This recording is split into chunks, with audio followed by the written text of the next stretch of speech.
Inchero nei pasor, che il lode no queraio, inchero nei pasor, che il lode no d'amor.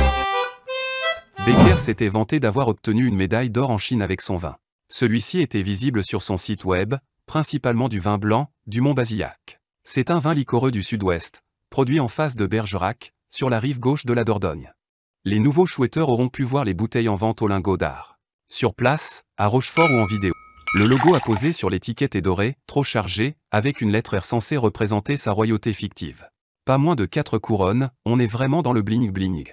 Il recyclera ce logo pour son association Château 1876 à Rochefort. Voici le communiqué lisible sur le site de Becker à l'époque, et disponible sur le blog du chouetteur Caspius. Voici la photo du vrai château de Mont-Bazillac qui n'appartient pas à Becker. Pas de comte de Chambord, pas de château de Mont-Bazillac non plus. Voici l'ancienne étiquette du vin beaucoup plus sobre. Le domaine n'est pas du tout un vrai château. Le vin porte ce nom, car il est d'origine AOP et issu de raisins récoltés sur les parcelles d'une exploitation ainsi nommée et vinifiée dans cette exploitation. Becker s'étendait sur le sujet dans les forums. Médaille d'or? Pas du tout. Un certificat de meilleur vin dans une catégorie bien précise, celle des vins blancs doux liquoreux. Une récompense dans une foire aux vins chinoises n'a pas la même valeur qu'une médaille française. Enfin, un dépôt de marque n'est important que si la marque est célèbre et copiée.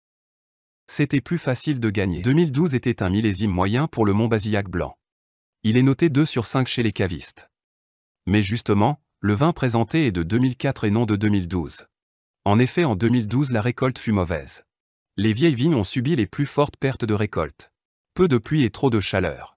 Cette année-là, certains châteaux n'ont pas pu sortir de production. Dans les concurrents célèbres du Mont Bazillac, le château d'Yquem ne produira pas de millésime 2012 et le château de Rieusec non plus.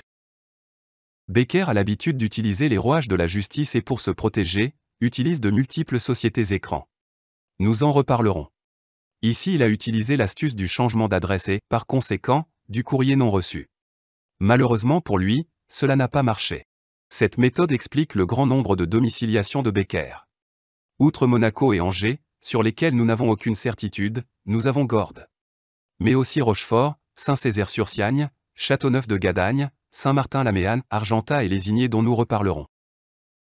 Le réméré est un contrat de vente, par laquelle le vendeur se réserve le droit de racheter son bien dans un délai convenu, en remboursant à l'acquéreur le prix principal et les frais de son acquisition. C'est une façon de mettre son bien à l'abri de la justice et d'obtenir du cash rapidement.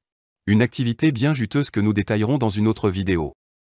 Encore une condamnation de Becker. Une de plus. La prochaine vidéo vous parlera du cahier des charges diffusé par Becker, je vous le rappelle, en 2006 mais à certains joueurs seulement.